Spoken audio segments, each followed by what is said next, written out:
What's going on, guys? Welcome back to MaxSpeed. My name is Mike. I'm in a C63 AMG, which is a 2014 6.2 liter V8. This is a stage 2 tune. I think it's OETuning. It should be making about 500 to the wheels. It has not been dynoed yet, but take my word for it.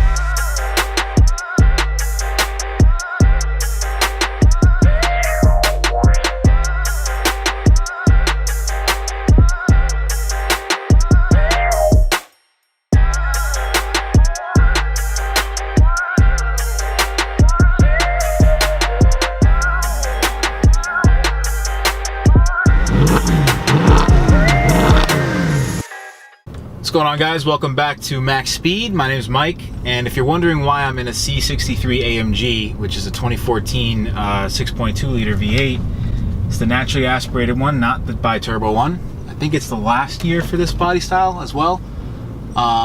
If you're wondering why I'm in here, it's because of my friend Chris. He gave me the car for the day, and you too can have this car if you want to rent it on Turo. He's got a whole account with 5 cars total. I'll link it down below in the description. This car, you can get it for about $70-ish or $80-ish per day, which is super cheap because this is tuned and it makes about 500 horsepower, and we're gonna take it out for a drive. It's a little bit different today. I don't have Chris with me, but again, you can be in the same situation if you decide to rent this car on Turo from Chris. You guys can check out all of his cars for rent down below in the description. Factory, this car makes 451 horsepower to the crank and about 443 pound-feet of torque. Like I said, though, this is a stage 2 tune. I think it's OETuning, and it should be making about 500 to the wheels. It has not been dynoed yet, but take my word for it. Anyway, we're gonna put this bad boy in manual, Sport Plus, and let's talk about the transmission real quick.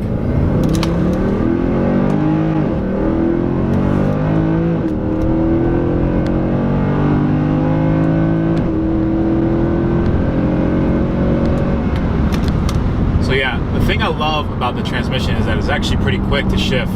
I believe the facelifted models of these C63s, they got an updated transmission. I think the other one is just like a torque converter one. So this one feels pretty solid.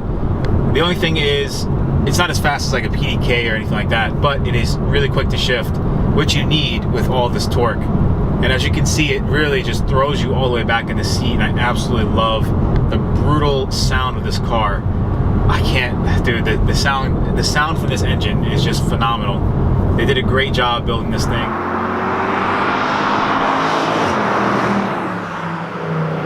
The aluminum like pedals on the floor are like key to the C63 AMG, as well as this flat top and flat bottom steering wheel. The paddles feel really good.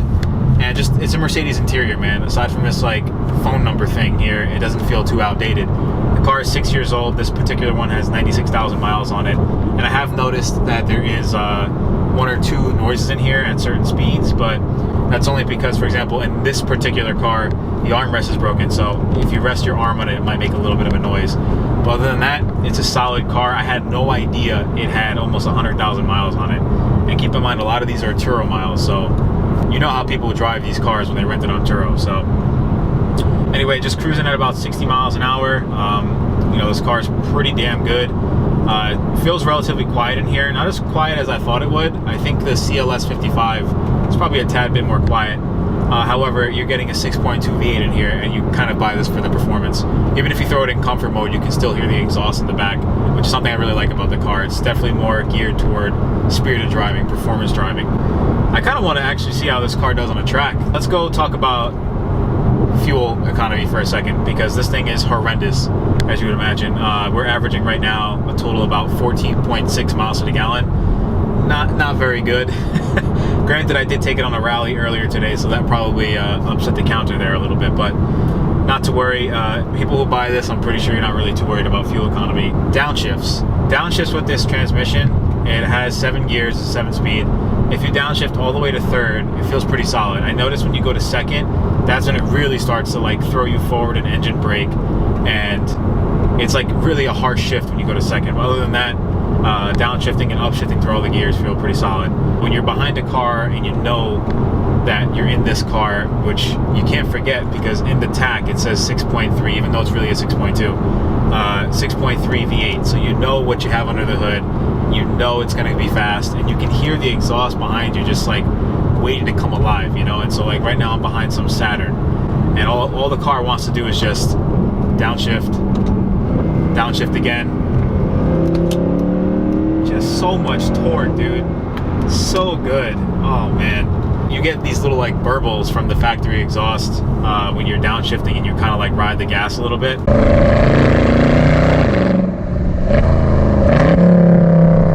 Oh man, this is a really nice car. Gauges look pretty solid. Like I said, the interior, it's Mercedes, it's pretty solid. Everything feels nice in here. The seats are really comfortable, and they have these like aggressive side bolsters to keep you in place when you're taking corners. And I know people think that this is not a car that you'd want to take a corner with, but it actually does feel good in the corners, which you'll see in the point of view drive when I stick a GoPro on my head and take it for a little cruise. When I'll upload that after this video.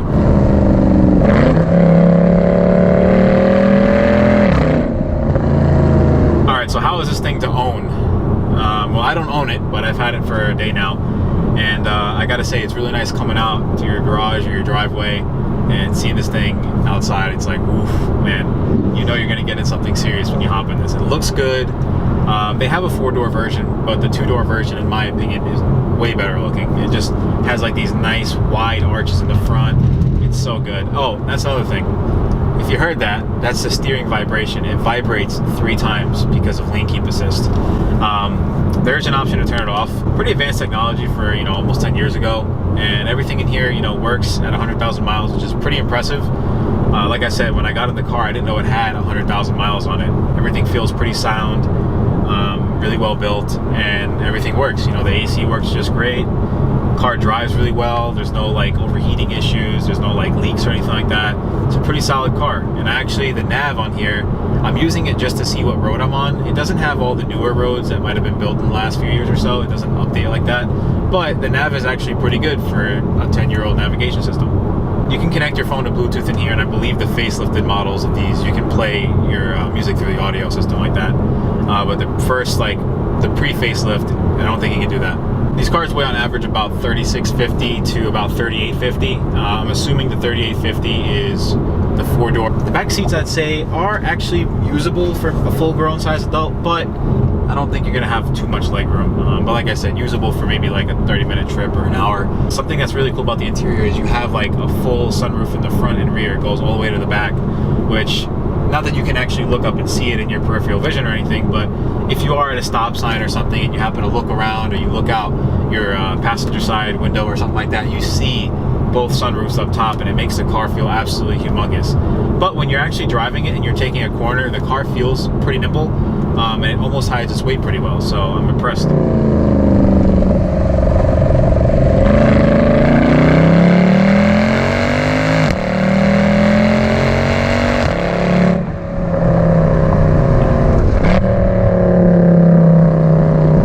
Chris did to this.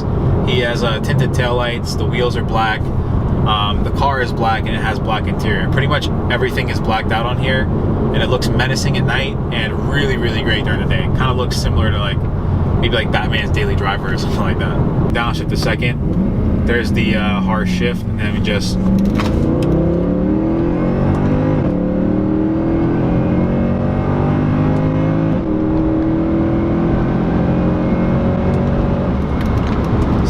lightning fast, man. It's so quick. I'm telling you, this car, especially coming from a Mercedes, which is so odd, it's so brutal, man. The acceleration, the exhaust note, the sound you get from the engine, the induction noise, everything is just spot on, and it's so brutal and fun to drive. And I'm telling you, all you want to do is just downshift, downshift, downshift, and just fucking get on it, man. Has a really good sound on the harsh upshifts too. Sounds really good.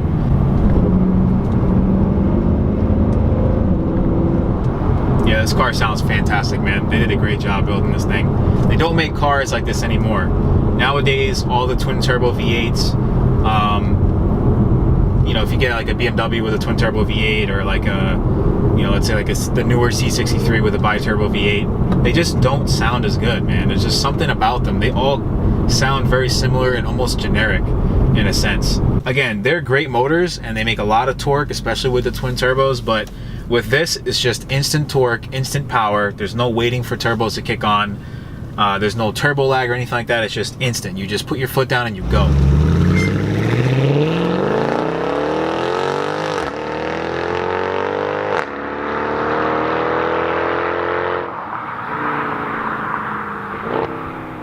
I will say, I just filled up my tank before I did this review, and I'm already eating through the gas. I'm already like a quarter tank down.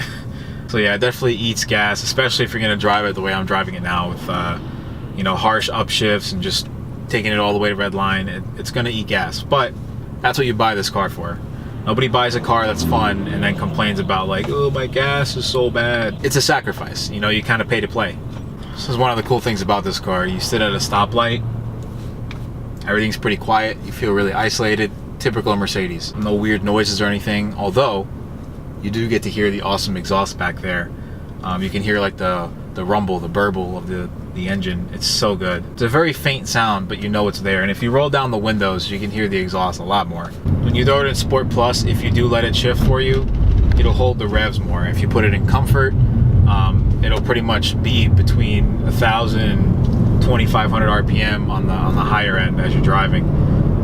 So if you want like spirited driving, but you don't want to shift yourself, you can put it in Sport or Sport Plus, and you can put it in manual mode if you want to shift yourself, of course. Manual mode is my favorite.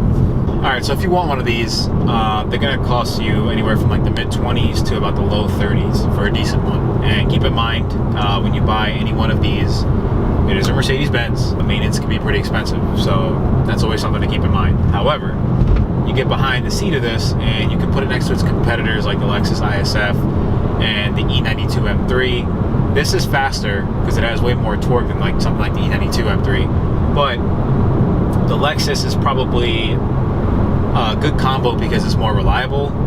But is it as fun?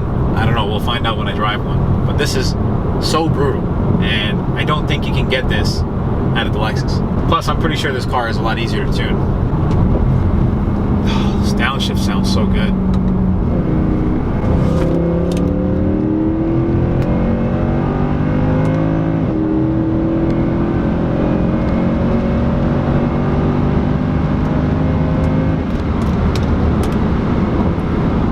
This car is just so fast. Oh man, you really feel the grip in these Michelins. I like them. This car is awesome.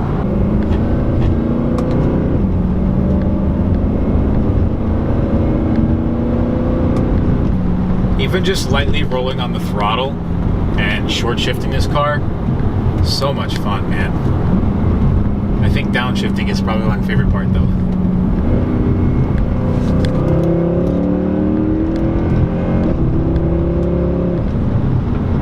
This thing is an animal, man.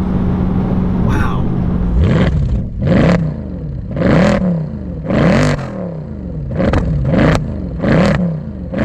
If you want a more raw feeling car, still in the German luxury section, this is probably it. Let's see how it takes corners. Pretty good, actually. This thing is brutal.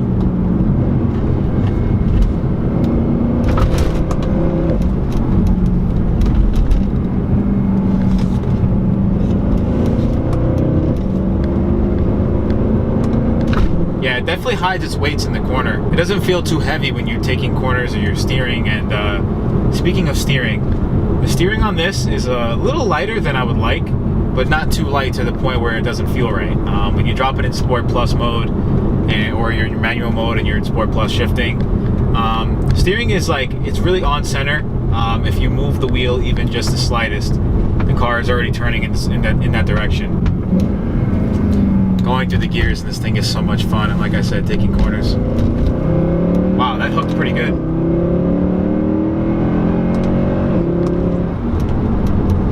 Wow, I was expecting it to break loose there. That was pretty good.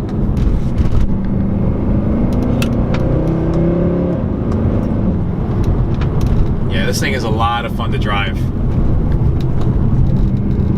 It's actually really fun even if you're not like, here, I'll take this turn a little slow.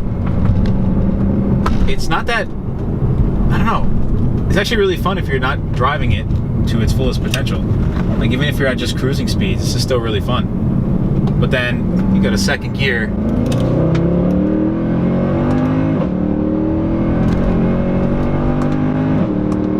Oh, got those nasty sounding upshifts. I love it. Oh, this is a good car. This is a really good, fun car. Man, Mercedes killed it with this thing.